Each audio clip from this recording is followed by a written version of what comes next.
São 11 da noite, você está deitado, fecha o olho, aí vem o pensamento. Preciso dormir agora, senão amanhã vai ser péssimo. O coração acelera, você tenta relaxar, o coração acelera mais. Aí você começa a pensar na consulta da semana que vem. Lembra de uma conversa chata do trabalho. Fica rolando aquela cena de ontem na cabeça. Quando vê, são 2 da manhã. Se você passou por isso, me fala aqui nos comentários. Eu quero saber se isso ressoa com você, porque a maioria das pessoas com transtorno bipolar convive com ansiedade como se fosse parte do pacote, sabe?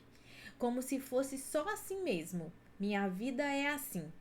E eu entendo esse raciocínio, mas hoje eu preciso te falar o que está acontecendo de verdade aí. Eu sou a Thay, psicóloga especialista em transtorno de humor, e eu também sou bipolar tipo 1. Esse é o terceiro episódio do Manual da Estabilidade, o podcast onde a TCC e o transtorno bipolar se encontram. Esse aqui é o episódio 1 de 2 sobre ansiedade no transtorno bipolar. Hoje vou te explicar o que é ansiedade, por que ela existe e por que ela tende a sair do controle em quem tem transtorno bipolar. No próximo, a gente vai para a parte prática, o que fazer quando ela aparecer. Fica até o final porque tem uma coisa sobre o que você provavelmente está fazendo com ansiedade que piora tudo e que eu precisei entender na marra. Antes de qualquer coisa, eu preciso desconstruir uma coisa.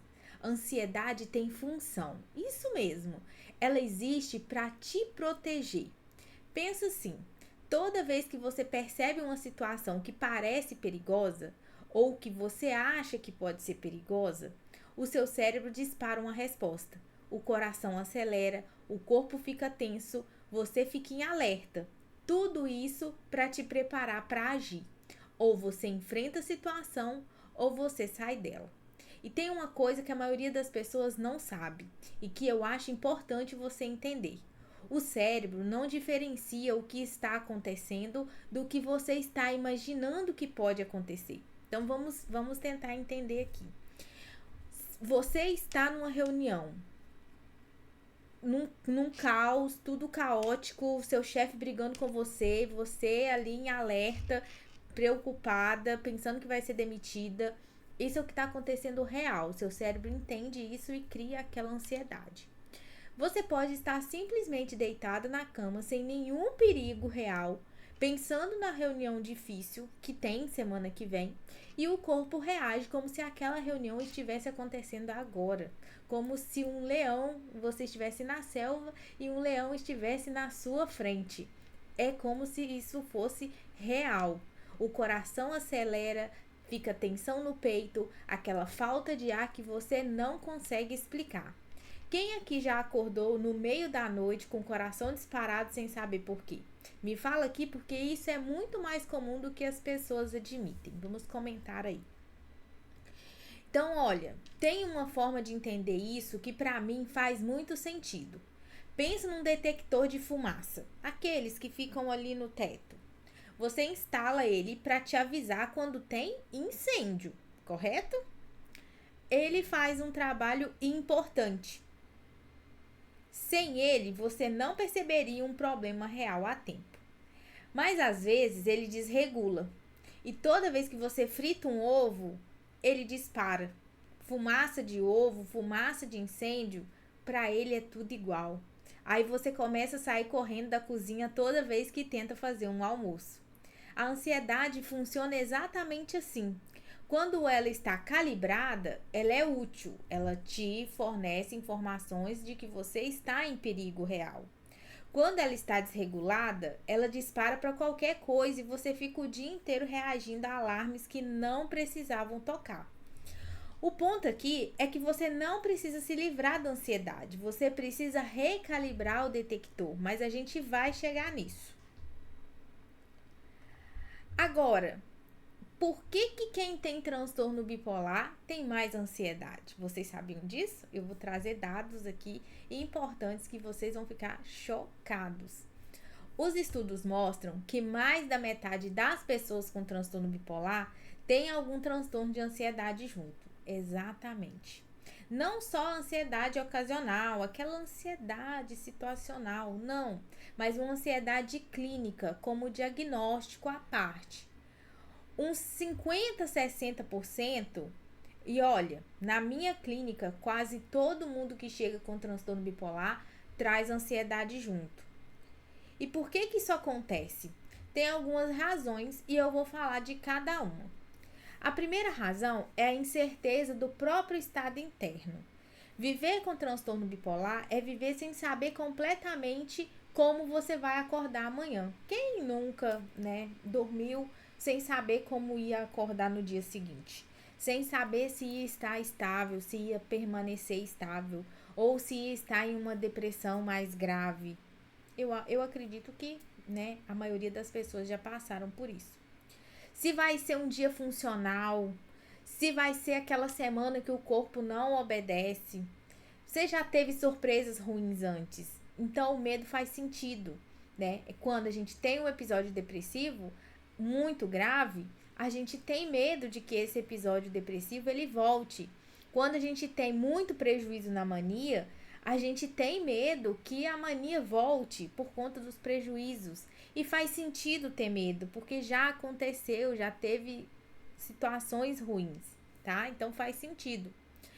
E esse medo, quando não tem onde colocar, vira aquela ansiedade constante de fundo. Aquela sensação de que alguma coisa pode dar errado, mesmo quando tá tudo bem. Sabe aquela pessoa que ela... Você pergunta pra ela, e aí, como você está? E ela fala, tô indo. Mas tá bem ou tá... Não, tô indo, não tá bem, mas também não tá mal, né? Porque ela tem uma coisa ali que tá incomodando. E ela não sabe descrever o que é, sabe? Então, quem aqui, alguém, conhece sentimento de estar bem e ao mesmo tempo tá esperando por um episódio? Me conta nos comentários, né? Quem assim, já começou... Isso acontece muito quando o paciente, ele tá no início da estabilidade, né? Ele fica estável e aí ele fica com muito medo de ter um episódio. E ele fica achando que vai ter um episódio logo. Então ele não faz planos pro futuro, ele não marca uma viagem, ele não marca uma festa, ele não faz praticamente nada. Ele fica como se ele estivesse esperando o próximo episódio, tá? Isso acontece. A segunda razão é a memória dos episódios. Quando você já passou por uma crise, seja ela depressiva, maníaca ou mista, o cérebro aprende. E ele aprende a ficar de olho, em alerta. Qualquer sinal que lembre aquela situação, ele vai reagir. Então, se a pessoa dormiu mal por 2 dias, o detector liga. Se a pessoa ficou um pouco mais irritada ali naquele dia, o detector liga. Sentiu a energia um pouco diferente, tá um pouco mais animado, tá um pouco mais ativado, o detector liga. E às vezes ele está certo, é um sinal real. Pode acontecer, tem outros sintomas e a gente fecha o critério pro episódio. Mas às vezes está disparando sem precisar. Foi só um dia que você dormiu bem e acordou mais disposto. Foi só um dia que você passou por uma situação que realmente te irritou e você ficou irritada. Entende? Não necessariamente foi real. E o problema é que às vezes ele tá certo. É um sinal real. Mas às vezes dispara sem precisar. E o problema é que você não tem como saber na hora. Então o cérebro vai pelo lado seguro e toca o alarme de qualquer jeito. Isso é exaustivo. Você sabe disso porque vive, tá? Então é aquela pessoa que vive em alerta o tempo todo, esperando o sinal tocar, esperando o alarme tocar. Ela fica ali em alerta, em alerta, em alerta. Tô em episódio, não tô em episódio, vou ter uma crise, vou surtar. E ela fica ali o tempo todo. Isso é muito cansativo, tá? A terceira razão é o sono. E esse aqui é o pilar mais importante para quem tem transtorno bipolar, né? Porque o sono ruim e a ansiedade, eles se alimentam. Porque você fica ansiosa e não consegue dormir. Não dorme, fica mais ansiosa. E no transtorno bipolar, o sono já é um ponto sensível, tanto na depressão quanto na hipomania. Aquela cena que eu descrevi lá do começo, deitada, coração acelerado, olhando para o teto às 2 da manhã, esse é o ciclo que acontece em tempo real, tá? Então, quando a pessoa tem problema com o sono, esse vai ser o cenário dela ali na rotina dela. Mas calma, isso tem tratamento e a gente vai falar sobre isso na próxima aula, tá? No próximo episódio. Então, a ansiedade ela tem função, ela existe por razões reais, mas tem um ponto que ela começa a atrapalhar mais do que ajudar. Sabe quando você está diante de uma situação difícil e a ansiedade fica tão alta que você não consegue pensar? Você sabe que precisa fazer, mas a cabeça não tranca? Pois é, e eu tenho que contar uma experiência da Bárbara. Bárbara faz faculdade e ela tinha muita ansiedade. Ela não tomava o remédio para ansiedade, ela já tem TDAH, então ela começa coisas, não dá conta de terminar, fica ansiosa porque não terminou, aí vem semana de prova, ela fica ansiosa porque a prova tá chegando e ela não consegue estudar todo o conteúdo, e aí ela já pensa que ela vai ser reprovada. E fica nesse ciclo de ansiedade, fica super agitada em casa, andando para um lado e para o outro, inquieta, né, com muitos pensamentos. E o que acontece? Né? Precisou de medicação, porque a gente viu que as técnicas na hora da crise não estavam funcionando, né? Então a gente precisou ajustar a medicação dela. Então, para quem tem transtorno bipolar, essa ansiedade ela fica muito pior, ela fica muito mais intensa, tá? E aí, no transtorno bipolar, esse ponto aparece com mais frequência por causa das fases do transtorno. Então, na fase depressiva, o cérebro já está com processamento lento. Aí chega a ansiedade em cima, o resultado é uma coisa que parece contradição, mas que eu sei que muita gente aqui conhece. Você está sem energia, mas não consegue descansar. Está exausta, mas a cabeça não para. Não tem ânimo para nada, mas a preocupação não dá trégua. Isso tem nome, é estado misto ansioso. É um dos estados mais difíceis de manejar. Não é você sendo fraca. É o que acontece quando depressão e ansiedade aparecem juntos no mesmo momento. Na hipomania, a ansiedade aparece diferente. A mente já está acelerada, os pensamentos já estão rápidos demais e a ansiedade entra junto. Você pode até estar se sentindo bem, mas tem uma tensão por baixo, um fio puxado que você não consegue nomear. E ainda tem a ansiedade da fase estável, que para mim é uma das mais traiçoeiras.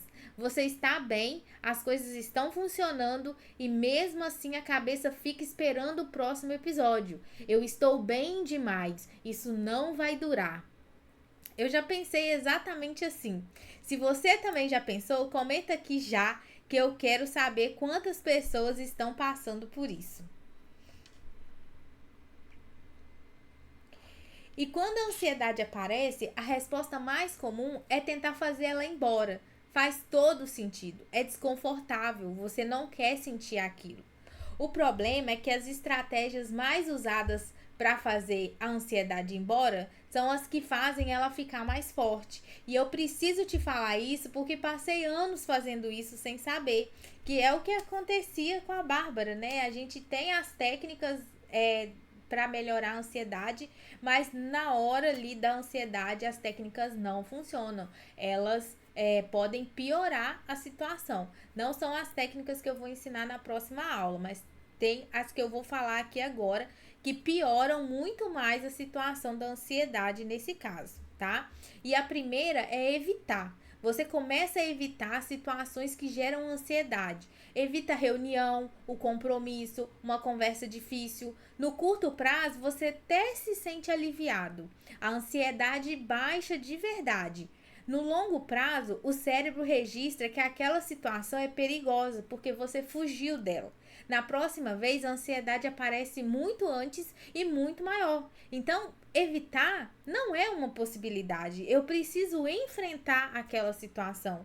Eu só consigo melhorar da minha ansiedade se eu enfrento, tá? A segunda é tentar não pensar. Você tenta afastar o pensamento que está causando ansiedade, manda ele embora, tenta se distrair. Quanto mais você tenta não pensar em alguma coisa, mais você pensa. Vamos fazer um teste aqui agora. Não pense em um elefante rosa. Pois é, todo mundo pensou no elefante rosa. Quanto os pensamentos, eles são automáticos, a gente não controla eles. Então, quanto mais eu tento não pensar em alguma coisa, mais eu vou pensar naquela coisa. Então, se eu tento pensar naquela reunião que eu tenho que ir, que eu não sei como que vai ser, eu começo a pensar que a reunião vai ser um desastre, que eu não vou conseguir falar, que meu chefe vai me demitir, que meu chefe vai chamar minha atenção na frente de todo mundo, que vai ser um desastre, que vai ser uma catástrofe. E eu só vou pensando coisas ruins ali relacionado àquela situação. Então, deixar de pensar não é uma opção, tá? A terceira é buscar certeza. Você começa a perguntar para outras pessoas se tá tudo bem. Pesquisa na internet os sintomas, tenta calcular todos os cenários possíveis para ter certeza de que vai ficar tudo bem. O problema é que a certeza total não existe e quanto mais você busca, mais a ansiedade aumenta, tá? Não estou dizendo isso para te culpar. Essas respostas são automáticas, o cérebro faz isso por conta própria, mas é importante você saber que elas pioram o quadro e que existem outras formas. Quando você entende que a ansiedade é um detector de fumaça e não o incêndio em si, a relação com ela começa a mudar. A pergunta que começa a fazer diferença deixa de ser como eu faço essa ansiedade ir embora e passa a ser o que meu detector está detectando agora. É um sinal real ou ele disparou sem precisar? Anotem essas perguntas e façam para vocês quando estiverem ansiosos. Faz muita diferença, tá? O que meu detector está detectando agora é um sinal real ou ele disparou sem precisar? Às vezes é sinal real. Você está sem dormir direito há dias, está cancelando compromissos, o humor está mudando. Aí a ansiedade está certa em tocar, você vai sentir os sintomas. A resposta nesse caso é agir, ligar para o psiquiatra, ligar para a psicóloga, reforçar a rotina, pedir ajuda. Às vezes o detector disparou sem precisar. Você está bem, mas a cabeça está antecipando um problema que ainda não existe. Aí a resposta não é agir como se a crise já estivesse acontecendo. Essas são coisas muito diferentes e confundir uma com a outra gasta uma energia que você não tem de sobra. No próximo episódio, a gente vai falar sobre técnicas específicas da TCC para diferenciar um do outro e o que fazer na prática quando a ansiedade aparecer. Se você chegou até aqui, me conta uma coisa nos comentários. Qual das 3 estratégias que eu falei, evitar, tentar não pensar, buscar certeza, você mais usa? Fiquei curiosa aqui para saber. Se esse episódio te ajudou a entender alguma coisa que você ainda não tinha conseguido nomear, compartilha com alguém. Tem muita gente por aí sofrendo com ansiedade e achando que é só jeito de ser. Me encontra também no Instagram, @psitailândia.